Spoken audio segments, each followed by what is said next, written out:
Hey everybody. So, everyone says that they pick their class based on strategy, but we all know that's not true. You pick your class because on some level it matched your personality. Maybe it fits your playstyle. Maybe you thought it looked cool. Maybe you picked it once and now you're just too committed to switch. Whatever the reason, your class says a lot about the kind of player that you are. So today we're gonna break down exactly what your class says about you.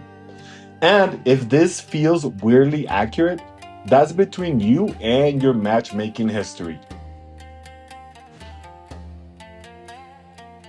The Samurai. If you play Samurai, you like certainty. You like being in the middle of the action. You like straightforward solutions. The enemy's over there? Great, go hit the enemy. Simple.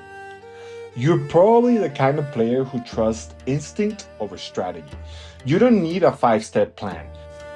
You are the 5 step plan.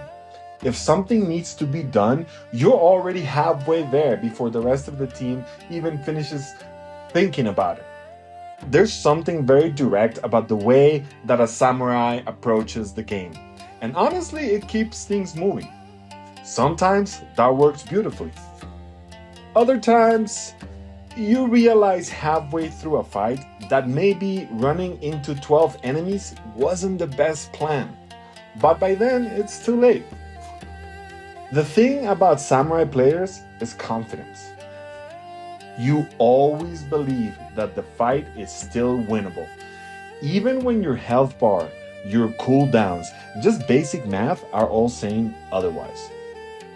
And honestly, that kind of confidence is admirable.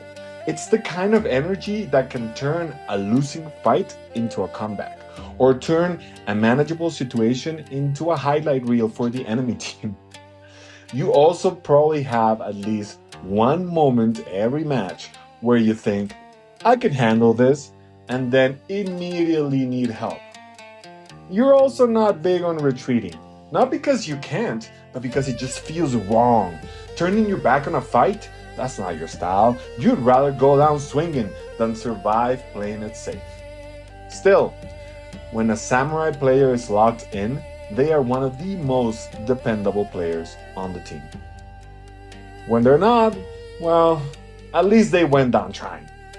And let's be honest, your idea of tactical repositioning, it's just respawning closer to the problem. The Archer. If you play Archer, you like control, you like precision, you like planning ahead. You probably spend more time thinking about positioning than actually moving. In fact, there's a good chance that you've spent a full 5 seconds adjusting your position by half a step just to get a slightly better angle. You are the player who always wants the perfect angle, the perfect shot, the perfect moment. You're not just aiming, you're curating an experience. And when it all comes together, it looks amazing. It's clean, efficient, it's almost effortless. It's the kind of gameplay that makes people think, okay, yeah, this person knows what they're talking about. You hit that one shot, and suddenly you sit up a little straighter, like, yeah, I am, in fact, that good. The problem is, sometimes the enemy has other plans, like moving, or standing a little bit to the left of where you thought they were gonna stand. Archer players tend to have two modes. Mode 1, absolute machine. Every shot lands, everything flows. Your predictive movement, controlling space, killing enemies before they even realize what's happening. Mode 2, somehow missing enemies that are standing completely still. There's no explanation. It just happens. You line it up, you take the shot, and miss. And now you have to pretend that was a warning shot. You also tend to value efficiency. You don't like wasted movement, wasted abilities, or wasted opportunities. While your teammates are charging into chaos, you're probably standing back thinking, there had to be a smarter way to do that. And to be fair, you might be right. You're also the kind of player who notices patterns, enemy movement, timing, positioning. You're constantly reading the field. It's less about reacting and more about predicting. You're basically playing chess in a game where everyone else is playing dodgeball. Until an enemy gets a little too close. Then suddenly things get super creative. There's a lot of rolling, there's a lot of panic aiming, a lot of accidentally shooting the ground, a lot of hoping no one noticed. The Shinobi. If you play Shinobi, you like options. You don't want the obvious solution, you want the clever one. Actually, not just clever, the cleverest possible version of it. You enjoy mobility, timing, and making plays that feel just a little more technical than everyone else's. You're not just playing the game, you're trying to outplay the game. Every encounter is an opportunity to do something smarter, faster, cleaner, cooler, even if a simple solution was right there the whole time. But where's the fun in that? You're probably always looking for ways to optimize, even if that means occasionally overcomplicating things. Okay, frequently overcomplicating things. Like, yes, you could just kill the guy normally, or you could swing down from a tree, dash cancel, vanish, reappear behind it, and land a perfectly timed strike that saves approximately zero point 0.3 seconds. Totally worth it. Shinobi players tend to trust themselves a lot, which is usually a good thing. It just sometimes leads to moments where you attempt something incredibly ambitious and immediately realize that you may have overestimated the situation. You know that split second mid action where your brain goes, that was a bad idea. Well, it's too late. You've already committed, and now everyone gets to watch. But that's part of the appeal. You're not here for the easy win, you're here for the cool win. The kind of play that makes people stop and go, hey, how'd they do that? Or more realistically, hey, what were they trying to do?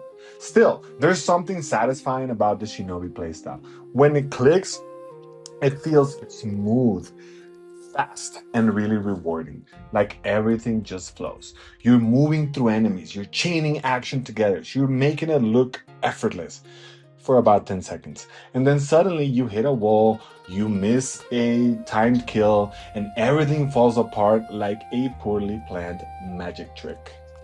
You're also probably the type of player who enjoys learning little tricks and mechanics that most people ignore. Animation cancels, movement text, weird interactions. Come on, you know you've at least looked into it. You watched the tutorials. You practiced things in situations where they absolutely did not need to be practiced. And now you're determined to use them, even when it's completely unnecessary. And yes, you've definitely had moments where you thought, this is going to look awesome right before it didn't. The Mercenary. If you play Mercenary, you probably value flexibility, or chaos, or possibly both. Actually, let's be honest, it's mostly chaos, but you call it flexibility. You like experimenting, you like trying different approaches. You're not always interested in doing what's expected.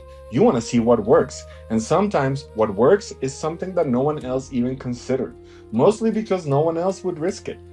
That unpredictability is a part of your strength, and also part of the reason your team doesn't fully trust you. Sometimes this makes you look incredibly smart.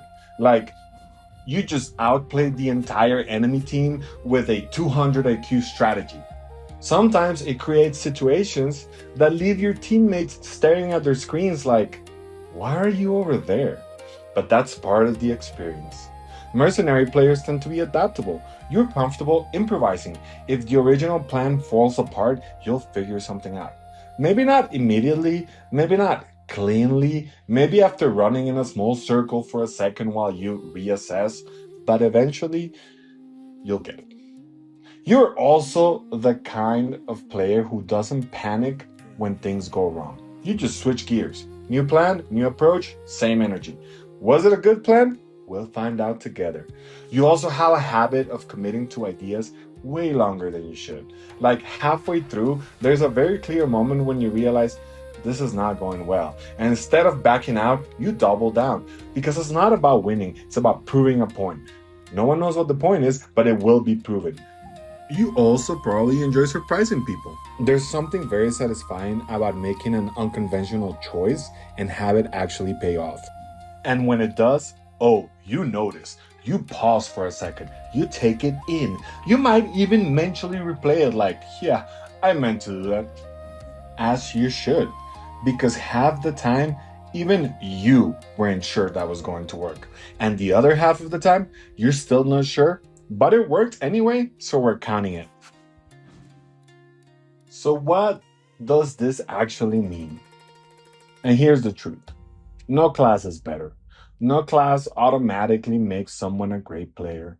The class just highlights how you naturally approach the game.